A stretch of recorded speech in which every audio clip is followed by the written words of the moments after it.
अध्याय 6 भगवान बुद्ध और उनके समकालीन। पहला भाग उनके समर्थक, दूसरा भाग उनके विरोधी, तीसरा भाग उनके धर्म के आलोचक, चौथा भाग मित्र और प्रशंसक।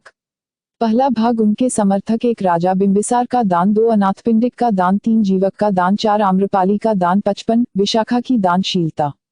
1 राजा बिंबिसार का दान। राजा बिंबिसार तथागत के मात्र एक सामान्य अनुयायी नहीं थे, बल्कि वह एक महान उपासक और उनके धर्म के एक महान समर्थक भी थे। स्वयं को गृहस्थ उपासक बनाने के उपरांत बिंबिसार ने पूछा, तथागत कृपा करके भिक्षु संघ सहित कल का अपना भोजन मेरे साथ करने की स्वीकृति दे। तथागत ने मौन रहकर अपनी सहमति व्यक्त की। राजा बिंबिसार ने जब यह समझ लिया कि तथागत ने उनका निमंत्रण स्वीकार कर लिया है, अपने आसन से उठे, आदरपूर्वक तथागत का अभिवादन किया और उनकी प्रदक्षिणा करके चले गए। जब रात बीत गई, बिंबिसार ने उत्तम भोजन तैयार करने का आदेश दिया और यथोचित समय पर तथागत को इन शब्दों में सूचित किया, यह उचित समय है, तथागत भोजन तैयार है। पूर्वाह्न में तथागत ने अपना चीवर पहनकर अपना भिक्षा पात्र लिया और चीवर लेकर सभी पूर्व जटिल भिक्षुओं के साथ राजगृह नगर में प्रवेश किया। तथागत राजा बिंबिसार के महल में पहुंचे। वहां पहुंचने के उपरांत वे उन भिक्षुओं के साथ, जो उनका अनुसरण कर रहे थे, अपने लिए सुसज्जित आसनों पर विराजमान हो गए। तब राजा बिंबिसार ने स्वयं अपने हाथों से बुद्ध प्रमुख भिक्षु संघ को भोजन परोसा, और जब तथागत ने अपना भोजन समाप्त कर लिया और अपना पात्र व अपने हाथ धो लिए, और बिंबिसार उनके समीप आ बैठा। उनके समीप बैठे हुए राजा बिंबिसार ने सोचा, मैं तथागत के रहने के लिए स्थान की व्यवस्था कहाँ करूं, जो न तो गांव से अत्यधिक दूर हो और न ही अत्यधिक समीप हो, आवागमन के लिए उपयुक्त हो, तथा उन लोगों के लिए जो उनके पास आना चाहें, सरलता से सुगम्य हो, दिन में अत्यधिक भीड़ भाड़ वाला न हो, जहां कम शोर शराबा हो, रात में आवाज न हो, एकांत हो, जन समूह से प्रच्छन्न हो, एकांतवास के जीवन के लिए पूर्णतया उपयुक्त हो। राजा बिंबिसार ने सोचा, यह वेलुवन है जो मेरा विहार उद्यान है, जो न तो नगर से अत्यधिक दूर है और न ही अत्यधिक समीप है, आवागमन के लिए उपयुक्त है। कैसा हो यदि मैं बुद्ध प्रमुख भिक्षु संघ को वेलुवन विहार उद्यान दान के रूप में अर्पित कर दूं। तब राजा बिंबिसार ने जल से भरा एक स्वर्ण पात्र लिया, जिसमें बुद्ध के हाथ में जल डाला और तथागत को यह कहते हुए दान दिया, मैं यह वेलुवन विहार उद्यान बुद्ध प्रमुख भिक्षु संघ को दान में देता हूँ। तथागत ने उद्यान स्वीकार किया। तब तथागत धार्मिक प्रवचन द्वारा बिंबिसार को उत्साहित, आनंदित और आह्लादित करने के उपरांत अपने आसन से उठे और चले गए। और इस घटना के परिणामस्वरूप तथागत ने एक धार्मिक प्रवचन देने के उपरांत भिक्षुओं को संबोधित किया, भिक्षुओं, इस उद्यान विहार को स्वीकार करने की अनुमति देता हूँ। 2 अनाथपिंडिक का दान। धम्म दीक्षा ग्रहण करने के उपरांत अनाथपिंडिक एक बार तथागत के पास गया। अभिवादन के बाद दाहिनी ओर अपना आसन ग्रहण कर वह बोले, भगवान जानते हैं कि मैं श्रावस्ती में निवास करता हूँ, जो धन धान्य से संपन्न है और जहाँ शांति व्याप्त है। वहाँ राजा का शासन है। अब मैं वहाँ एक विहार स्थापित करना चाहता हूँ। मैं आपसे निवेदन करता हूँ कि आप श्रावस्ती आएं और मुझसे यह स्वीकार करें। तथागत मौन रहे और इस प्रकार दान स्वीकार करने की अपनी सहमति प्रदान की। अनाथपिंडिक ने, जो निस्सहाय का मित्र और अनाथों का सहायक था, घर लौटकर हरे भरे और निर्मल जल के स्रोतों से युक्त राजकुमार जेत के उद्यान को देखा और सोचा, यह वह स्थान है जो एक विहार के रूप में तथागत के भिक्षु संघ के लिए सबसे उपयुक्त रहेगा। और वे राजकुमार के पास गए और उनसे वह उद्यान खरीदने की अनुमति मांगी। राजकुमार उद्यान को बेचने के इच्छुक नहीं था, इसलिए उन्होंने उसका बहुत अधिक मूल्य लगाया। उन्होंने पहले तो अस्वीकार कर दिया, किंतु अंत में कहा, यदि तुम इस स्थल को स्वर्ण मुद्रा कार्षापन से ढक सको तो तुम इसे ले सकते हो और किसी अन्य मूल्य पर नहीं। अनाथपिंडिक प्रसन्न हुए और उन्होंने अपनी स्वर्ण मुद्राएं बिछवाना प्रारंभ कर दिया, किंतु जेत ने कहा, अपने को कष्ट मत दो, क्योंकि मैं इसे नहीं बेचूंगा। किंतु अनाथपिंडिक ने आग्रह किया। इस प्रकार उनमें मतभेद हुए और विवाद हुआ। अंततोगत्वा वे न्यायालय की शरण में गए। इस बीच लोगों ने इस असाधारण कार्यवाही की चर्चा करनी प्रारंभ कर दी। राजकुमार ने अधिक विवरण सुनने के और यह जानकारी प्राप्त कर कि अनाथपिंडिक न केवल अत्यधिक धनी था, बल्कि निष्कपट और सच्चा भी था, उसके उद्देश्यों के विषय में पूछताछ की। तथागत का नाम सुनकर राजकुमार एक पुण्य कार्य में भागीदार बनने के लिए उत्सुक हो गया और उसने यह कहते हुए स्वर्ण मुद्राओं का आधा भाग ही स्वीकार किया, जमीन तुम्हारी है, किंतु वृक्ष मेरे हैं। मैं तथागत को दान के अपने हिस्से के रूप में वृक्षों को दान दूंगा। शिलान्यास कर चुकने के उन्होंने तथागत के दिए निर्देशों के अनुसार विहार को बनवाना प्रारंभ कर दिया, जो उचित अनुपात में ऊंचाइयों तक ऊपर उठ गया और यह यथोचित द्वारा सुंदरता पूर्वक अलंकृत था। यह विहार जितवत कहलाया और अनाथपिंडिक ने तथागत को श्रावस्ती आने और दान स्वीकार करने के लिए आमंत्रित किया। तथागत कपिलवस्तु को छोड़ श्रावस्ती आ गए। जब तथागत ने जेतवन में प्रवेश किया, अनाथपिंडिक ने पुष्प वर्षा की ओर सुगंधित धूप जलाए और दान देने की प्रक्रिया के रूप में उसने यह कहते हुए स्वर्ण सुरगाही से जल उड़ेला, यह जेतवन विहार में संसार भर के भिक्षु संघ के प्रयोग के लिए समर्पित करता हूँ। तथागत ने दान स्वीकार किया और उत्तर दिया, सभी अमंगल प्रभावों का नाश हो, यह दान सदाचरण के राज्य का विस्तार करे और मनुष्य मात्र और विशेषकर दाताओं के स्थायी कल्याण की वृद्धि करे। अनाथपिंडिक उन 80 प्रमुख शिष्यों में से एक थे जो प्रमुख दानदाता की पदवी से अलंकृत थे। 3. जीवक का दान। जब कभी तथागत राजगृह में होते थे, जीवक नामक वैद्य दिन में 2 बार तथागत के दर्शनार्थ जाया करता था। जीवक को लगा कि राजा बिंबिसार ने तथागत को जिस वेलुबन को दान किया हुआ वह अत्यधिक दूर है। जीवक के पास राजगृह में अपना उद्यान था जो आम्रवन के नाम से जाना जाता था और जो उसके निवास स्थान के पर्याप्त समीप था। उसने उसको सभी अंगों से युक्त एक विहार बनवाने तथा आम्रवन व विहार तथागत को समर्पित करने के विषय में सोचा। अपने मन में यह विचार लेकर वह तथागत के पास गया और उनसे अपनी इच्छाएं पूर्ण करने की कामना को। तथागत ने मौन रहकर अपनी स्वीकृति दर्शाई। 4 आम्रपाली का दान। उस समय तथागत नादिका में ठहरे हुए थे और स्थान परिवर्तन की इच्छा कर रहे थे। उन्होंने आनंद को संबोधित किया और कहा, आओ आनंद, हम वैशाली की ओर चलें। ऐसा ही हो, आनंद ने स्वीकृति के रूप में तथागत से कहा। तब तथागत ने एक विशाल भिक्षु संघ के साथ वैशाली के लिए प्रस्थान किया और वहां वैशाली में तथागत आम्रपाली के आम्रवन में ठहरे। अब गणिका आम्रपाली ने सुना कि तथागत वैशाली में आए हैं और उसके आम्रवन में ठहरे हुए हैं, तो अपने राजकीय वाहनों को तैयार होने का आदेश देकर वह उनमें से एक में चढ़कर और अपने कारवां सहित वैशाली से अपने आम्रवन की ओर गई। वह वहां तक रथ में गई जहां तक रथ द्वारा जाने के लिए जमीन उपयुक्त थी। इसके बाद उसने पैदल उस स्थल की ओर प्रस्थान किया जहां तथागत थे और आदरपूर्वक अभिवादन कर एक और अपना आसन ग्रहण किया। और जब उसने तथागत का प्रवचन ग्रहण किया, उसके बाद उसने तथागत को संबोधित किया और कहा, भगवान भिक्षु संघ के साथ कल मेरे घर में भोजन ग्रहण कर मुझे सम्मानित करेंगे। तथागत ने मौन द्वारा अपनी स्वीकृति दी। तब जब गणिका आम्रपाली ने देखा कि तथागत ने स्वीकृति दे दी, वह अपने आसन से उठी और उन्हें अभिवादन किया तथा उनकी प्रदक्षिणा कर वह वहां से चली गई। जब वैशाली के लिच्छवियों ने सुना कि तथागत वैशाली में आए हुए हैं और आम्रपाली के आम्रवन में ठहरे हुए हैं, वे भी बुद्धूत को भोजन के लिए अपने निवास स्थान पर आमंत्रित करना चाहते थे और उनके राजकीय वाहनों को तैयार कर वे प्रत्येक उनमें से एक एक में सवार होकर अपने कारवां सहित चल पड़े।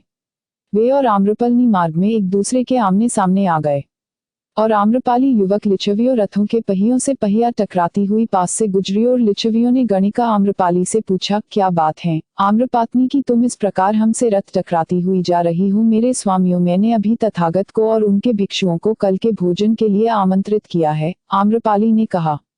11 आम्रपाली, यह सम्मान 1 लाख के बदले हमें बेच दो, उन्होंने कहा। मेरे स्वामियों, यदि आप इसके उपनगरों सहित संपूर्ण वैशाली भी मुझे प्रस्तुत करें तो भी मैं यह अवसर नहीं छोड़ूंगी। लिच्छवी यह चिल्लाते हुए अपने हाथ मलने लगे, हम इस आम्रपाली द्वारा परास्त हो गए हैं, हम इस आम्रपाली द्वारा पराजित हो गए हैं। और वे आम्रपाली के आम्रवन की ओर बढ़ गए। यह जानते हुए कि वे परास्त हो गए थे, उन्होंने फिर भी इस आशा से तथागत के पास जाने की सोची कि संभवतः तथागत पुनर्विचार करें और उनके निमंत्रण को प्राथमिकता दें। अतः वे आम्रपाली के आम्रवन की ओर बढ़ गए। जब तथागत ने दूर से लिच्छवियों को आते हुए देखा, उन्होंने भिक्षुओं को संबोधित किया और कहा, भिक्षुओं, जिन भिक्षुओं ने कभी देवताओं को नहीं देखा है वह इन लिच्छवियों की मंडली को ध्यान से देखें, लिच्छवियों की इस मंडली का अवलोकन करें, लिच्छवियों की इस मंडली से अनुमान लगाएं, क्योंकि वे परलोक के देवताओं के समान हैं। और जब वे रथों पर चढ़कर वहां तक पहुंच गए जहां तक रथों के लिए जमीन उपयुक्त थी, लिच्छवी वहां उतर गए और तब पैदल उस स्थान तक गए जहां तथागत विराजमान थे और आदरपूर्वक अभिवादन कर उनकी बगल में अपने आसन ग्रहण किए। तब उन्होंने तथागत को संबोधित किया और कहा, तथागत भिक्षु संघ के साथ कल हमारे घर में भोजन कर हमें सम्मानित करें। उनका उत्तर था, लिच्छवियों, मैंने कल आम्रपाली के यहाँ भोजन करने का वचन दे दिया है। तब लिच्छवी जान गए कि वे असफल हो गए हैं और अपना धन्यवाद ज्ञापित करने और तथागत के वचनों का अनुमोदन करने के उपरांत वे अपने आसनों से उठे और तथागत को प्रणाम किया तथा उनकी प्रदक्षिणा करके वहां से विदा हुए। रात की समाप्ति पर गणिका आम्रपाली ने अपने प्रसाद के भिन्न भिन्न प्रकार के स्वादिष्ट भोजन तैयार कराए और यह कहते हुए तथागत को सूचना भिजवाई कि भगवान, समय हो गया है और भोजन तैयार है।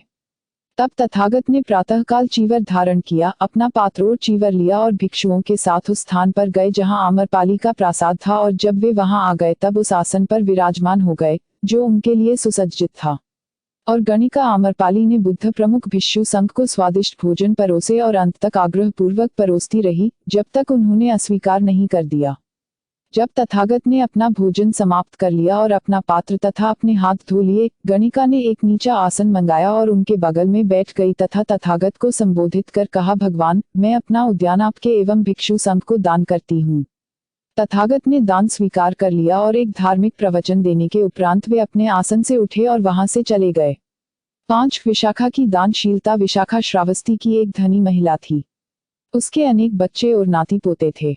जब तथागत श्रावस्ती में ठहरे हुए थे, विशाखा उस स्थान पर गई जहां तथागत थे और उन्हें अपने घर पर भोजन ग्रहण करने का निमंत्रण दिया, जिसे तथागत ने स्वीकार कर लिया। उस रात में तथा अगली सुबह मूसलाधार वर्षा हुई और भिक्षुओं ने अपने चीवरों को सूखा रखने के लिए उतार दिए और वर्षा अपने नंगे शरीरों पर पड़ने दी। अगले दिन तथागत ने जब अपना भोजन समाप्त कर लिया, विशाखा ने अपना आसन उनके बगल में ग्रहण किया और इस प्रकार बोली, भगवान, मैं आपसे 8 वरदान मांगती हूँ। तब तथागत ने कहा, हे विशाखा, तब तक कोई वरदान नहीं देते जब तक वे यह न जाने ले कि वे क्या हैं। विशाखा ने उत्तर दिया, भगवान, जो मैं वरदान मांगने जा रही हूँ वे उचित और आपत्ति रहित हैं। वरदान मांगने की अनुमति मिलने पर विशाखा ने कहा, मैं चाहती हूँ अपने पूरे जीवन काल के दौरान संघ को वर्षा काल में चीवर, आगंतुक भिक्षुओं को भोजन, निर्गामी भिक्षुओं को भोजन तथा रोगी भिक्षुओं को भोजन, उनके लिए भोजन जो रोगियों की सेवा करते हैं, रोगी के लिए दवा, संघ के लिए चावल दूध की निरंतर आपूर्ति तथा भिक्षुणियों के लिए नहाने का चीवर दान कर सके। तथागत ने कहा, किंतु है विशाखा, तथागत से इन 8 वरदानों को मांगने के पीछे तुम्हारा प्रयोजन क्या है? तब विशाखा ने उत्तर दिया, भगवान, मैंने अपनी नौकरानी को आदेश दिया और कहा, तुम जाओ और भिक्षु संघ को सूचित करो कि भोजन तैयार है। तब मेरी नौकरानी गई, किंतु जब वह विहार में पहुंची, उसने देखा कि भिक्षुओं ने अपने चीवर उतार रखे थे। उस समय वर्षा हो रही थी, तो उसने सोचा, भिक्षु नहीं है बल्कि नग्न तपस्वी हैं जो अपने ऊपर वर्षा होने दे रहे हैं। अतः वह मेरे पास लौट आई, तदनुसार सूचित किया, तब मुझे उसको दूसरी बार भेजना पड़ा था। नग्नता अशुचिपूर्ण और घृणित है। यही वह परिस्थिति थी जिससे अपने पूरे जीवन काल के दौरान संघ को वर्षाकाल के प्रयोग के लिए विशेष चीवर उपलब्ध कराने की इच्छा मेरे ध्यान में आई है। एक जहां तक मेरी दूसरी इच्छा का संबंध है, भगवान, एक आगंतुक भिक्षु पीछे मार्गों से अपरिचित होने के कारण, टेढ़े मेढ़े मार्गों से आगे के कारण और उन स्थलों को न जानते हुए जहां से भोजन प्राप्त किया जा सकता है, भिक्षा के लिए प्रयास करते हुए अपने मार्ग से थका मांदा आता है। यही वह कारण था जिससे मैं अपने पूरे जीवन काल के दौरान संघ के आगंतुक भिक्षुओं के लिए भोजन उपलब्ध कराने की इच्छा मेरे ध्यान में आई है। तीसरे, भगवान, निगामी भिक्षु जब भिक्षाटन की तलाश कर रहा हो, पीछे छूट सकता है या उस स्थान पर अत्यंत देर से पहुंचता है जहां वह जाना चाहता हो, वह मार्ग में थक मांदा ही रवाना हो जाता है। चौथे, भगवान, बीमार भिक्षु को उचित भोजन न मिले तो उसका रोग बढ़ भी सकता है और मृत्यु भी हो सकती है। पांचवें, भगवान, भिक्षु जो रोगी की सेवा शुश्रूषा कर रहा हो तो उसको अपना भोजन प्राप्त करने के लिए बाहर जाने का अवसर नहीं मिल सकता। छठे, यदि रोगी भिक्षु को उचित दवाएं नहीं प्राप्त हों तो उसका रोग बढ़ भी सकता है और उसकी मृत्यु भी हो सकती है। सातवें, मैंने सुना है कि तथागत ने चावल, दूध, खीर, पायस की प्रशंसा की है, क्योंकि यह बुद्धि को तत्परता देता है, भूख और प्यास को मिटाता है, यह स्वास्थ्य के लिए पौष्टिक आहार है और रोगी के लिए यह दवा है। इसलिए मैं अपने पूरे जीवन काल के दौरान संघ को चावल, दूध की निरंतर आपूर्ति उपलब्ध कराने की इच्छा रखती हैं। अंत में, भगवान, भिक्षुणियों को अचिरवती नदी में एक ही घाट पर गणिकाओं के साथ भी नग्नावस्था में नहाने की आदत है। भगवान, उस समय गणिकाएं यह कहकर भिक्षुणियों का मजाक उड़ाती हैं, देवियों, जब तुम युवा हो तो इस ब्रह्मचर्य पालन से क्या प्रयोजन है, जब वृद्ध हो जाओ तब ब्रह्मचर्य पालन करना, इस प्रकार तुम्हारे दोनों हाथों में लड्डू रहेंगे। नग्नता स्त्री के लिए अशुचिपूर्ण, घृणित और विभत्स है। भगवान, यही परिस्थितियां हैं जो मेरे ध्यान में थी। तथागत ने कहा, हे विशाखा, किंतु तथागत से इन 8 वरदानों को मांगने में स्वयं तुम्हारे लिए तुम्हारे ध्यान में क्या प्रयोजन थे? विशाखा ने उत्तर दिया, भगवान, वे भिक्षु जिन्होंने विभिन्न स्थलों पर वर्षा काल व्यतीत किया है, तथागत से मिलने श्रावस्ती से आएंगे। और तथागत के पास आने पर वे कहेंगे अमुक अमुक भिक्षु की मृत्यु हो गई है। अब उसकी गति क्या है, तब तथागत जैसा भी विषय होगा स्पष्ट करेंगे कि उसने श्रोतापन्न अनादि मार्ग फल प्राप्त कर लिया है, कि उसने निर्वाण में प्रवेश कर लिया है या हेतु पद प्राप्त कर लिया है। और मैं उनके पास जाकर पूछूंगी, भिक्षुओं क्या वह भिक्षु उनमें से एक था जो पहले श्रावस्ती में थे? तब मैं इस निष्कर्ष पर पहुंचूंगी, निश्चय ही उस भिक्षु ने वर्षी काल के लिए चीवर प्राप्त किया होगा, या आगंतुक भिक्षुओं ने भोजन किया होगा, या निर्गामी भिक्षुओं ने भोजन किया होगा, या रोगी के लिए दिया भोजन किया होगा, या वह भोजन प्राप्त किया होगा जो रोगी को सेवा करने वालों के लिए है, या रोगी के लिए दवा प्राप्त की होगी, या चावल दूध की निरंतर आपूर्ति प्राप्त होगी। तब मेरे भीतर प्रसन्नता उत्पन्न होगी। इस प्रकार प्रसन्नता से भरा आनंद मुझे मिलेगा और इस तरह आनंदित होने से मेरा संपूर्ण शरीर शांति प्राप्त करेगा। इस प्रकार शांत होने से मुझे की एक सुखद भावना की अनुभूति होगी और उस सुख में मेरा मन शांत हो जाएगा। वह मेरे लिए नैतिक बल प्रदान करेगा। 7 संबोधि अंगों का पालन करना होगा। तथागत ने इन 8 वरदानों को मांगने में स्वयं मेरे ध्यान में ये प्रयोजन थे। तब तथागत ने कहा, यह बहुत अच्छा है विशाखा, तुमने बहुत अच्छा किया है कि तुमने इन प्रयोजनों को ध्यान में रखकर तथागत से इन 8 वरदानों को मांगा है। उन लोगों को दिया गया दान जो इसके योग्य हैं अच्छी भूमि में अच्छे बीज डालने के समान है, जिससे भरपूर फल प्राप्त होते हैं। किंतु उनको दी गई भिक्षा को अभी भी राग द्वेषों के वशीभूत एक बंजर भूमि के बीज डालने के समान है। भिक्षा ग्रहण करने वाले के राग द्वेष मानव पुण्य की वृद्धि में बाधक हो जाते हैं। तब तथागत ने विशाखा के इन शब्दों के प्रति पुण्यभुमोदन किया। तथागत की उपासिका जीवन में एक ईमानदार स्त्री जो कुछ भी दान श्रद्धायुक्त चित्त से और लोभ रहित होकर देती है, उसका दान दिव्य है, दुख का नाश करने वाला है और सुख को उत्पन्न करने वाला होता है। वह मार्ग में प्रवेश करने के उपरांत दूषित और अपवित्रता से रहित सुखद जीवन रखते हुए वह सुखी होती है और वह अपने दानशील कर्मों में आनंदित होती है। विशाखा ने संघ को पूर्वाराम विहार दान कर दिया। वह गृहस्थ उपासिकाओं की बनने वाली प्रथम अध्यक्षा थी। दूसरा भाग बुद्ध के विरोधी 1 जादू टोना दवारा धर्मांतरण का आरोप, 2 समाज पर व्यर्थ का भार होने का आरोप, 3 सुखी गृहस्थियों को उजाड़ने का आरोप, 4 तैर्तिकों द्वारा हत्या का मिथ्यारोप, 5 तैतिकों द्वारा अनैतिकता का मिथ्यारोप, 6 देवदत्त फुफेरा भाई तथा शत्रु, 7 ब्राह्मण और बुद्ध। 1 जादू टोना दवारा धर्मांतरण का आरोप। एक बार तथागत वैशाली के महावन की कुटागार शाला में निवास कर रहे थे। उस समय लिच्छवी भद्रदीय तथागत के पास आया और बोला, भगवान, लोग कहते हैं कि श्रमण गौतम एक जादूगर है और जादू टोना खेल जानता है, जिससे वह दूसरे मतों के अनुयायियों को प्रलोभित करता है। जो ऐसा कहते हैं वे तथागत का मिथ्या ढंग से पेश करते हैं। निस्संदेह हम लिच्छवी इस आरोप पर विश्वास नहीं करते, किंतु हम जानना चाहेंगे कि इस विषय में तथागत का क्या कहना है। ने कहा, आओ भद्रदीय, सुनो, न तो सुनी सुनाई बात को, न परंपरा से चली आई बात को, और न ही उस बात को स्वीकार करो कि लोग ऐसा कहते हैं। न इसलिए स्वीकार करो क्योंकि यह धर्म ग्रंथों में लिखी है या केवल वह तर्कपूर्ण है, और न ही न्याय शास्त्र के आधार पर ही, न ही आभासों के ध्यान से मान्य है, न ही इसलिए कि वह बात तुम्हारे दृष्टिकोण के अनुरूप है, न ही इसलिए कि तुम सोचते हो यह बात ठीक है, और न ही इस विचार के साथ कि प्रत्येक को श्रमण का आदर करना चाहिए, सम्मान के कारण किसी बात को स्वीकार करना चाहिए। किंतु यदि सत्य के आधार पर तथ्यों के परीक्षण द्वारा स्वयं यह जान लो कि किया गया कर्म पाप युक्त है या अकुशल कर्म या बुद्धिमान लोगों द्वारा निंदित किया गया कर्म और उसका परिणाम हानिकर है, तो भद्दीय ऐसे कर्मों का त्याग करो। अब जहाँ तक तुम्हारे प्रश्न का संबंध है, मैं तुमसे पूछता हूँ, वे जो मुझ पर जादू टोना द्वारा धर्मांतरण का आरोप लगाते हैं, क्या वे महत्वाकांक्षी लोग नहीं हैं? हाँ वे हैं, ने उत्तर दिया। तो भद्दीय, क्या एक आदमी महत्वाकांक्षी हो, लोभ के वशीभूत होकर और लोभ से अभिभूत होकर अपनी महत्वाकांक्षा को प्राप्त करने के लिए झूठ नहीं बोलता या अपराध नहीं करता? ऐसा ही है भगवान, भद्दीय ने उत्तर दिया। तो भद्दीय, जब ऐसा आदमी जो महत्वाकांक्षी हो और लोभ, द्वेष और बदले की भावना से वशीभूत हो जाता है, वह दूसरे लोगों को उन लोगों के विरुद्ध झूठे आरोप लगाने के लिए प्रेरित नहीं करता जो उनकी महत्वाकांक्षा के मार्ग में आते हैं। ऐसा ही है, ने कहा। तो भद्दीय, मैं अपने शिष्य को इस प्रकार प्रेरित करने के लिए कहता हूँ, आओ मेरे प्रिय मानव, कृपणता एवं लोभ के विचारों को नियंत्रित करते हुए निवास करो। यदि तुम उस पर काबू रखते हो तो मन, वचन या कर्म को कृपणता व लोभ से उत्पन्न कार्यों को नहीं करोगे। द्वेष और मोह विद्या को नियंत्रित करते हुए निवास करो। अतः भद्दीय, जो श्रमण और ब्राह्मण मुझ पर ऐसे झूठा आरोप लगाते हैं, वे झूठे मृषावादी हैं, जब आरोप लगाते हैं कि श्रमण गौतम एक जादूगर है और जादू टोना का खेल जानता है, जिससे वह दूसरे संप्रदायों के अनुयायियों का मत बदल देता है। हे भगवान, निस्संदेह यह भाग्य की बात है, आपका जादू टोना मंगलकारी उचित खोज है। भगवान, क्या ऐसा हो सकता है कि मेरे सभी प्रिय सगे संबंधी इसी खेल द्वारा प्रलोभित हो जाएं, तो निश्चय ही उनके हित और सुख के लिए सहायक होगा। भगवान, क्या ऐसा हो सकता है कि ब्राह्मण, क्षत्रिय, वैश्य और शूद्र वर्ण जादू के इसी खेल द्वारा उत्साहित हो जाएं, तो निश्चय ही एक लंबे समय तक उनके हित और सुख के लिए सहायक होगा। ऐसा ही है, ऐसा ही है। यदि जादू के इस खेल द्वारा प्रलोभित सभी वर्ण पापयुक्त परिस्थितियों का परित्याग कर दें, तो मेरा यह खेल संसार के हित और सुख के लिए होगा।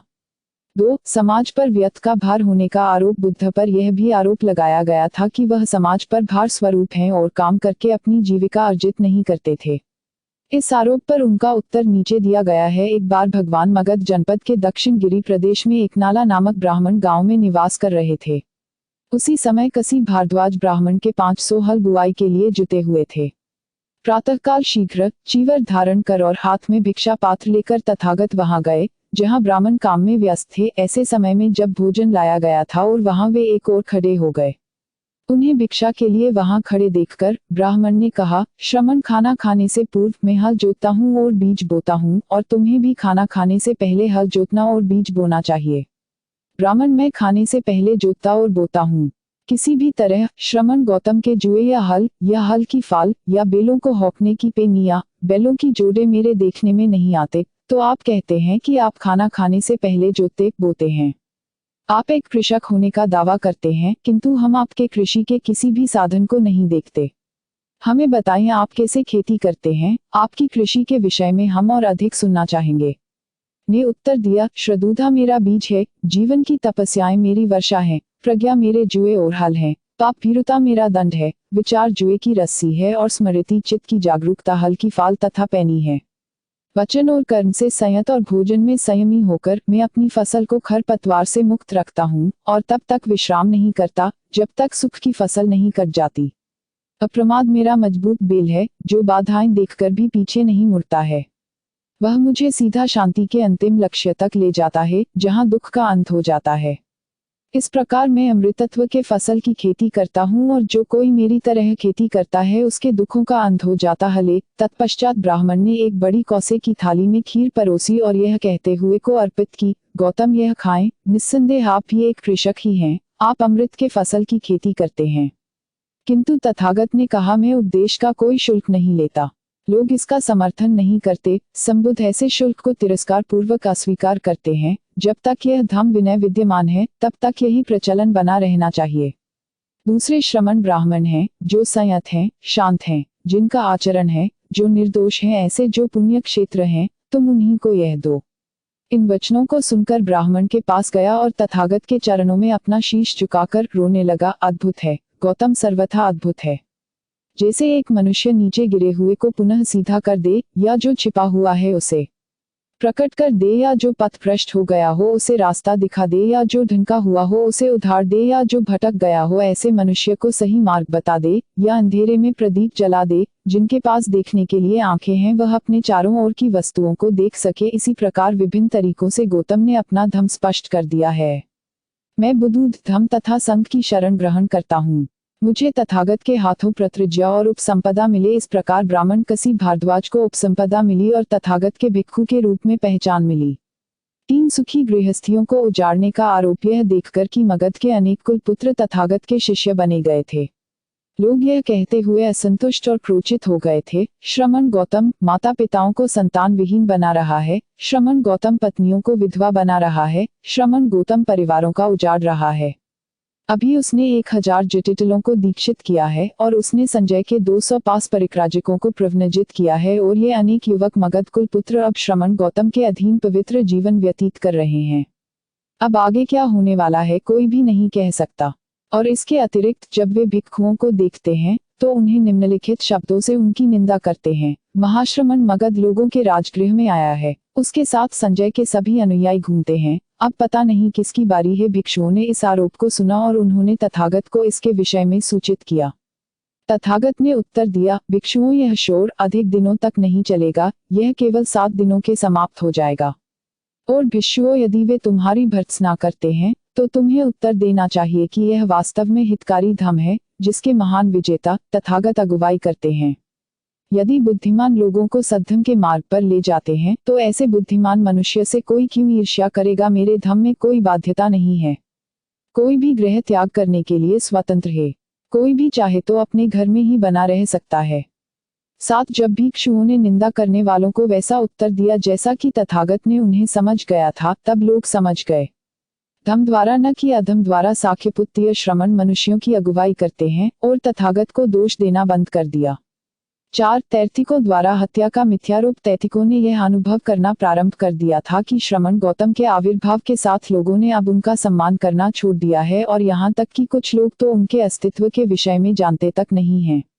अतः तैथिक सोचने लगे, क्या किसी षड्यंत्र द्वारा हम उसकी प्रतिष्ठा घटा सकते हैं। संभवतः सुंदरी की सहायता से हम सफल हो जाएं। तब वे सुंदरी के पास गए और उससे बोले, बहन तुम अत्यंत सुंदर और मनोरम हो। यदि तुम श्रमण गौतम के विषय में अपयश फैला दो तो हो सकता है लोग तुम्हारा विश्वास कर लें और इससे उसका प्रभाव घट सकता है। सुंदरी प्रत्येक शाम फूलमालाओं, कपूर और सुगंधित इत्रों को लेकर जेतवन की ओर जाया करती। जब लोग नगर को लौटा करते थे तो कोई उससे पूछता, सुंदरी तुम कहाँ जा रही हो? वह उत्तर दिया करती थी, मैं श्रमण गौतम के पास गंधकुटी में रुकने जा रही हूँ। और तीतिकों के किसी उद्यान में रात व्यतीत करके वह सुबह लौट आया करती थी। और यदि कोई उनसे पूछता था उसने अपनी रात कहाँ व्यतीत की, वह कहा करती थी कि उसने गौतम के साथ रात व्यतीत की। कुछ दिनों तैतिकों ने कुछ हत्यारों को कुचले देकर उन्हें कहा, सुंदरी की हत्या कर दो और उसका शव गौतम की गंधकुटी के समीप कूड़े के ढेर पर फेंक दो। यह हत्यारों ने कर भी दिया। तब तैर्थिकों ने यह सूचना शांति व न्याय के अधिकारियों तक पहुंचा दी कि सुंदरी प्रायः जेतवत जाया करती थी और वह लापता है। अतः अधिकारियों को साथ लेकर उन्होंने सुंदरी के शव को कूड़े के ढेर पर से खोज लिया।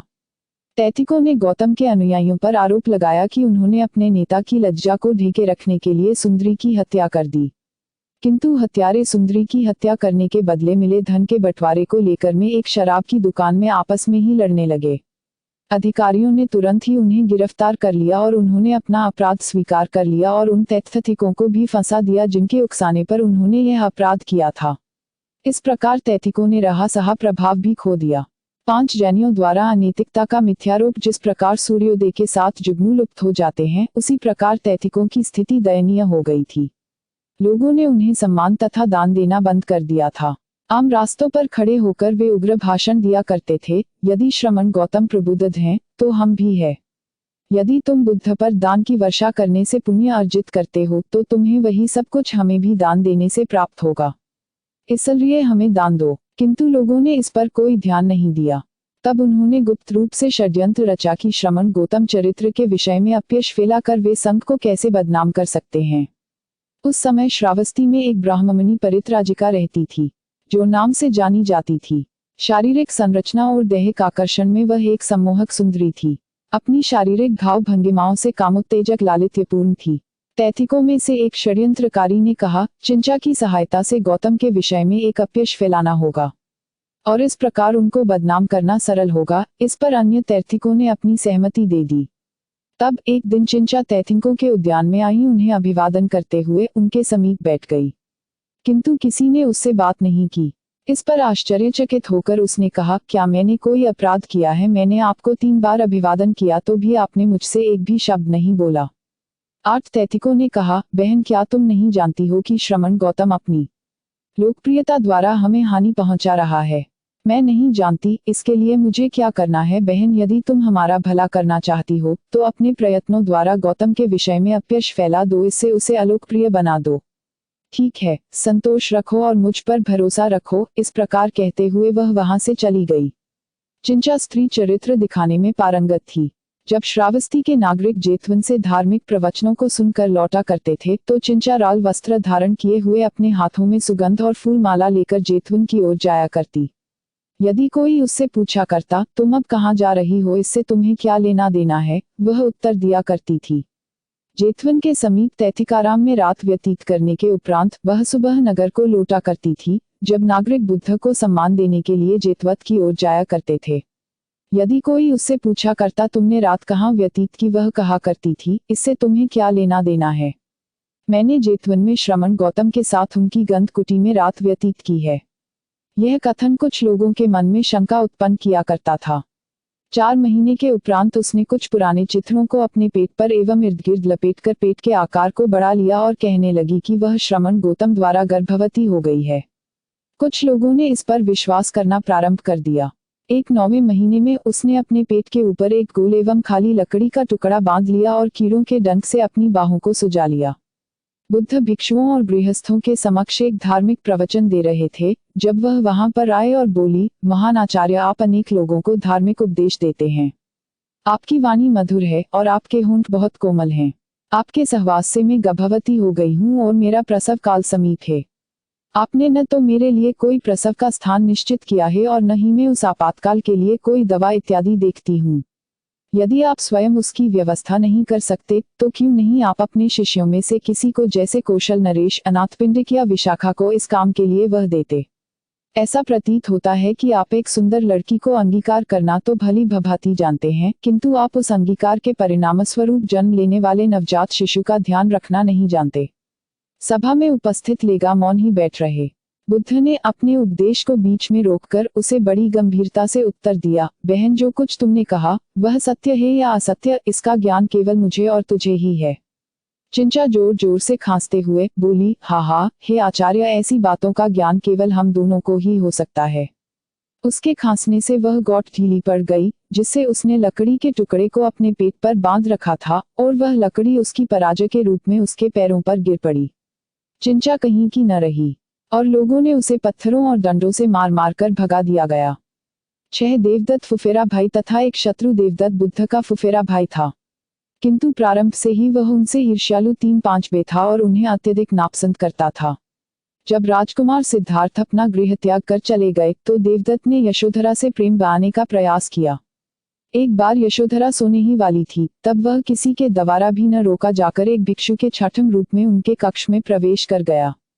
यशोधरा ने उससे पूछा, भिक्षु, आप क्या चाहते हैं? क्या आपके पास मेरे पति का दिया हुआ कोई संदेश है? देवदत्त ने कहा, तुम्हारा पति, उसे तुम्हारी क्या खाक चिंता है? तुम्हारे सुखी संसार में से वह तुम्हें निर्दयता पूर्वक और धूर्तता से छोड़कर चला गया।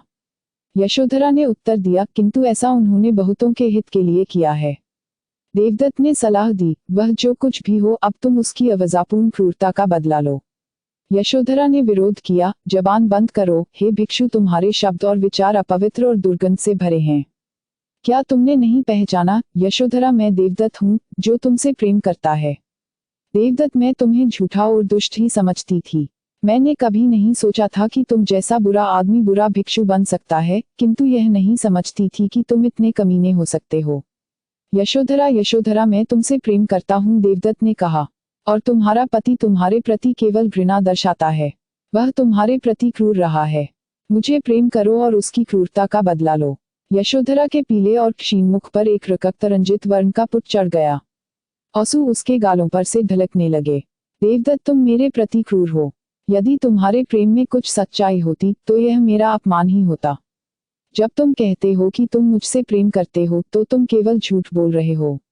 जब मैं युवा और सुंदर थी तुमने मुश्किल से ही मेरी ओर देखा होगा। अब मैं जीर्ण हूँ, दुख और वेदना से टूट गई हूँ, तुम रात में आए हो अपना कपटी और दोषी प्रेम प्रकट करने। तुम एक नीच और काया हो। और वह चिल्लाई, देवदत्त, यहाँ से बाहर चले जाओ, और देवदत्त वहां से चला गया। देवदत्त बुद्ध से अत्यंत शत्रुता रखता था क्योंकि उसे संघ का प्रधान नहीं बनाया गया था, जबकि सारिपुत और मोगल्लापन को संघ का प्रधान बना दिया था। देवदत्त ने 3 बार बुद्ध का जीवन समाप्त करने का प्रयास किया, किंतु उनमें से किसी एक में भी सफल नहीं हुआ। एक समय तथागत कृष्णकूट पर्वत नामक पहाड़ी की छाया में ऊपर नीचे चहलकदमी कर रहे थे। देवदत्त उस पहाड़ी के ऊपर चढ़ गया और तथागत के प्राण हरण की नीयत से एक विशाल चट्टान को नीचे लुढ़का दिया, किंतु वह एक अन्य चट्टान पर गिरी और वहीं गड़ गई। केवल उस पत्थर के गिरते हुए उसमें से टूटकर छोटे से टुकड़े ने तथागत के पांव को लहूलुहान कर दिया। दूसरी बार बुद्ध का जीवन समाप्त करने का एक और प्रयास किया। इस बार देवदत्त राजकुमार अजातशत्रु के पास गया और कहा, मुझे कुछ आदमी दो। और राजकुमार अजातशत्रु ने अपने आदमियों को आदेश दिया, जो कुछ भी योग्य देवदत्त तुम्हें कहते हैं वह करो। तब एक आदमी को देवदत्त ने आदेश दिया, जाओ, मेरे मित्र श्रमण गौतम अमुक स्थान पर ठहरे हुए हैं। उनका वध कर दो। और आदमी जाकर लौट आया और उससे कहा, मैं तथागत को उनके जीवन से वंचित नहीं कर सकता हूँ। उसने बुद्ध का जीवन समाप्त करने का एक तीसरा प्रयास भी किया। इस बार राजगृह में नालागिरी नामक एक हाथी था, जो खूंखार और नर हत्यारा था। देवदत्त राजगृह में हाथियों के अस्तबल में गया और हाथियों की देखभाल करने वालों से कहा, मैं अपने मित्र राजा का एक संबंधी हूँ और नीचे पद पर लगे एक व्यक्ति को उच्च पद पर पहुँचाने में सक्षम हूँ और उसकी राशन या उसके वेतन में वृद्धि का आदेश देने में सक्षम हूँ। इसलिए मेरे मित्रों, जब श्रमण गौतम इस मार्ग पर आ चुका हो, तब नालागिरी हाथी को छोड़ दो और उसे सड़क पर आगे तक जाने दो। देवदत्त ने भगवान बुद्ध की हत्या के लिए धनुषधारियों को काम में लगाया था। उसने मदमस्त नालागिरी हाथी को भी उनके मार्ग में खुला चढ़वाया, किंतु वह सफल नहीं हुआ।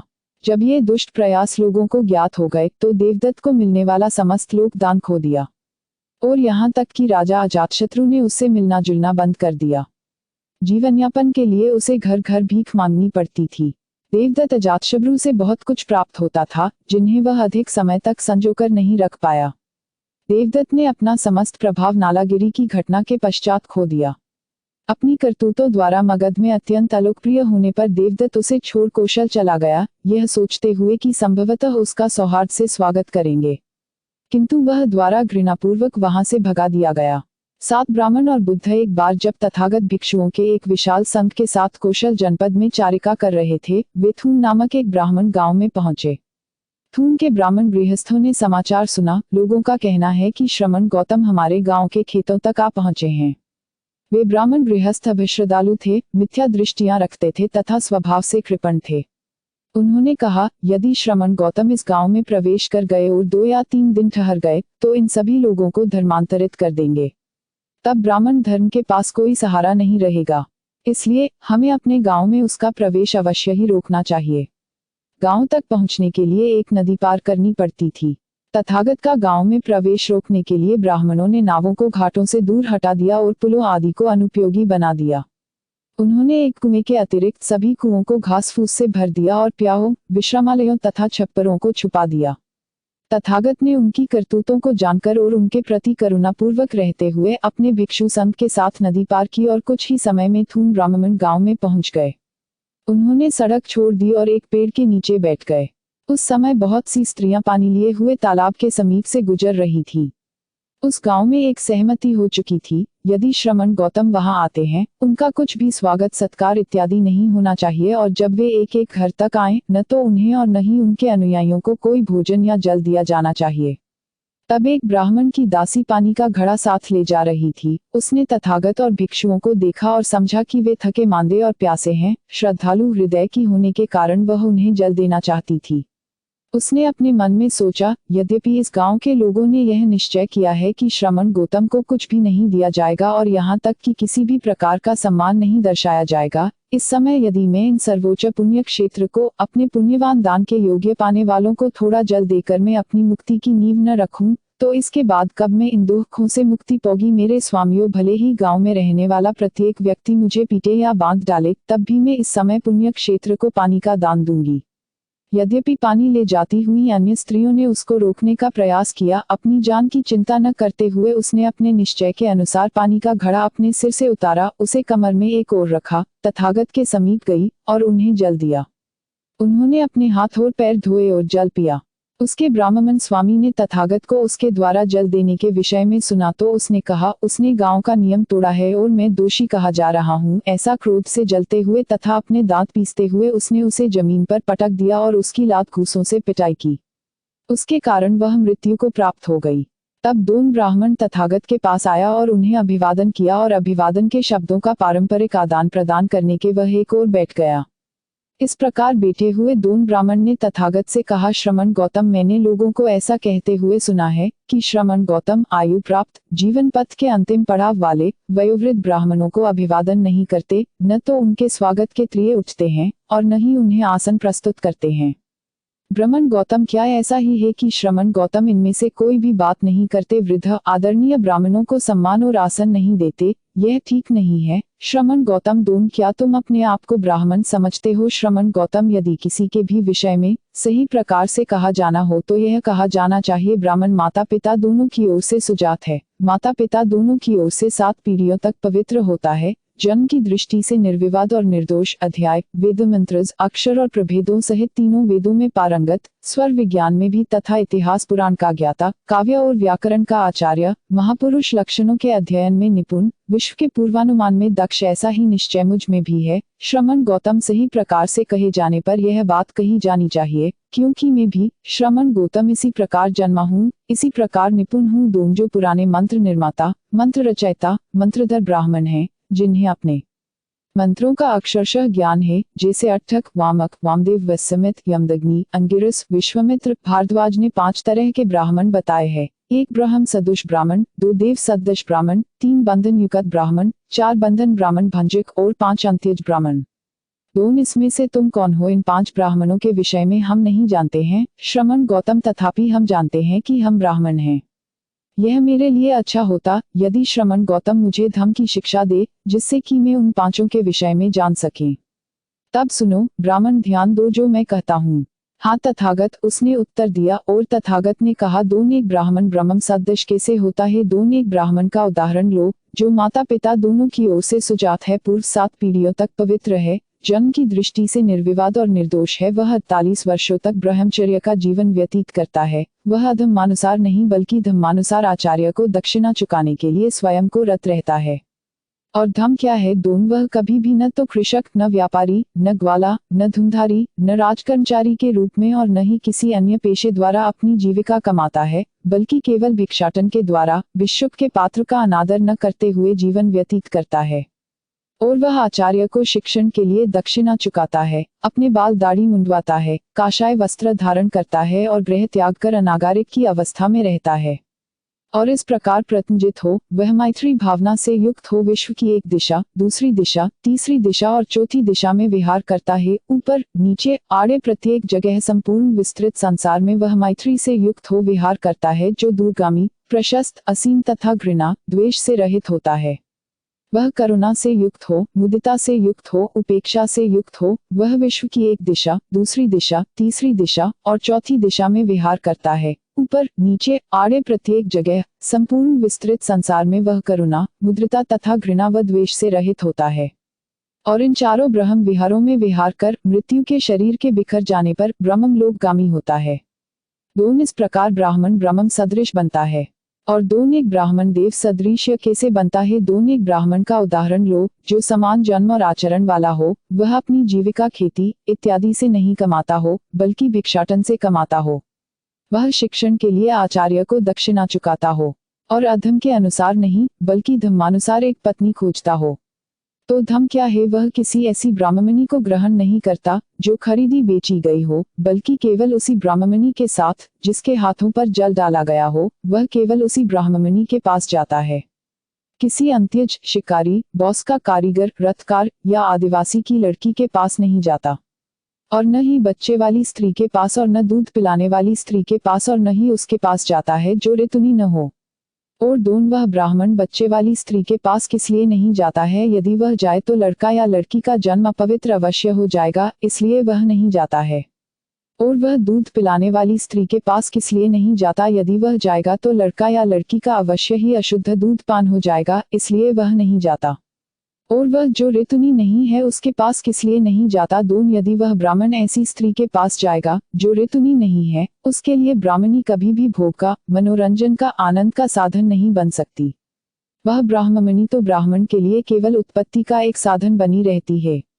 और जब विवाहित अवस्था में उसने एक बच्चे को उत्पन्न कर लिया, वह अपने बाल दाढ़ी मुंडवाता और वह गृह त्याग कर अनागरिक हो जाता है। और इस प्रकार प्रत्रजित होकर काम भोगों की तृष्णाओं से विरक्त हो विचरता है। वह प्रथम से चतुर्थ ध्यान तक में प्रवेश करता है और विचरण करता है। इन चारों ध्यानों को प्राप्त करने के उपरांत मृत्यु शरीर के बिखर जाने पर वह देवलोक में उत्पन्न होता है। 2 इस प्रकार एक ब्राह्मण देव सदृश्य बन जाता है। और 2 एक ब्राह्मण बंधनयुक्त ब्राह्मण कैसे बनता है? 2 एक ब्राह्मण का उदाहरण लो, जो समान जन्म और आचरण वाला हो, जो उसी प्रकार विवाह करता है। और जब विवाहित अवस्था में उसने एक बच्चे को उत्पन्न कर लिया हो, बच्चे के प्रति स्नेह से अभिभूत कर लेता है और वह पारिवारिक संपत्ति में ही बस जाता है और गृह त्याग कर अनागरिक नहीं होता। प्राचीन ब्राह्मणों के बंधनों में वह ठहर जाता है, उनका उल्लंघन नहीं करता, और यह कहा जाता है वह बंधनों के भीतर ही रहता है, उल्लंघन नहीं करता, और इसलिए ब्राह्मण बंधन युक्त ब्राह्मण कहलाता है। इस प्रकार दोन ब्राह्मण बंधन युक्त बनता है। और दोन एक ब्राह्मण बंधन भंजक कैसे बनता है? दोन एक ब्राह्मण का उदाहरण लो जो समान जन्म और आचरण वाला है। वह गुरु दक्षिणा चुकाता है और या तो धम अनुसार या अधम अनुसार एक पत्नी खोज लेता है। एक खरीदी हुई या बेची हुई, या वह ब्राह्मणी जिसके ऊपर जलाभिषिक्त रीति हो चुकी हो। वह एक ब्राह्मणी या एक कुलीन या एक निम्न जाति की स्त्री या एक दास स्त्री के पास जाता है। एक अंत्यज या एक शिकारी या एक बांस के कारीगर या एक रथकार या एक आदिवासी की पुत्री के पास जाता है। वह एक बच्चे वाली स्त्री, एक दूध पिलाने वाली स्त्री, जो ऋतुनी है, जो ऋतुनी नहीं है, उनके पास भी जाता है, और उसके लिए ब्राह्मणी केवल भोग का, मनोरंजन का और आनंद का या संतान उत्पन्न करने का साधन बन जाती है। वह प्राचीन बंधनों के भीतर ही नहीं ठहरता, बल्कि उनका उल्लंघन भी करता है, और ऐसा कहा जाता है कि वह बंधनों के भीतर नहीं ठहरता, बल्कि उल्लंघन करता है, और इसलिए वह एक बंधन भंजक ब्राह्मण कहलाता है। इस प्रकार दोन एक ब्राह्मण बंधन भंजक ब्राह्मण बन जाता है। और दोन एक ब्राह्मण एक अंत्यज ब्राह्मण कैसे होता है? दोन एक ब्राह्मण का उदाहरण तो जो समान जन्म वाला हो, वह 48 वर्षों तक ब्रह्मचर्य जीवन का पालन करता है, अपने को वह वेद मंत्रों में जाता बनता है, तब विद्याध्ययन समाप्त करने के उपरांत वह शिक्षण के लिए गुरु दक्षिणा खोजता है। वह कृषक, व्यापारी, ग्वाले, धनुधीरी, राजकर्मचारी के रूप में या किसी शिल्प द्वारा या भिक्षा पात्र की उपेक्षा न कर केवल भिक्षाटन द्वारा अपनी जीविका धम या अधम के अनुसार अर्जित करता है।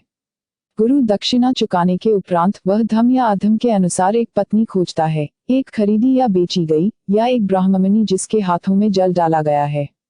वह एक ब्राह्मणी या किसी अन्य स्त्री के पास जाता है, बच्चे वाली स्त्री, दूध पिलाने वाली स्त्री इत्यादि के पास जाता है, और वह उसके लिए भोग का एक साधन होती है या संतान उत्पत्ति का माध्यम होती है।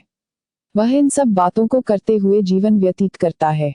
तब ब्राह्मण लोग उसके विषय में इस प्रकार कहते हैं, यह कैसा है कि एक आदरणीय ब्राह्मण इस प्रकार का जीवन व्यतीत करता है। तब उसके लिए वह उत्तर देता है, जिस प्रकार अग्नि स्वच्छ या मैली वस्तुओं को जलाती है, किंतु इससे अग्नि अशुद्ध नहीं होती, इसी प्रकार भद्रजनों, यदि एक ब्राह्मण इस प्रकार की सभी बातें करते हुए जीवन व्यतीत करता है, तो उससे एक ब्राह्मण मलिन नहीं होता है।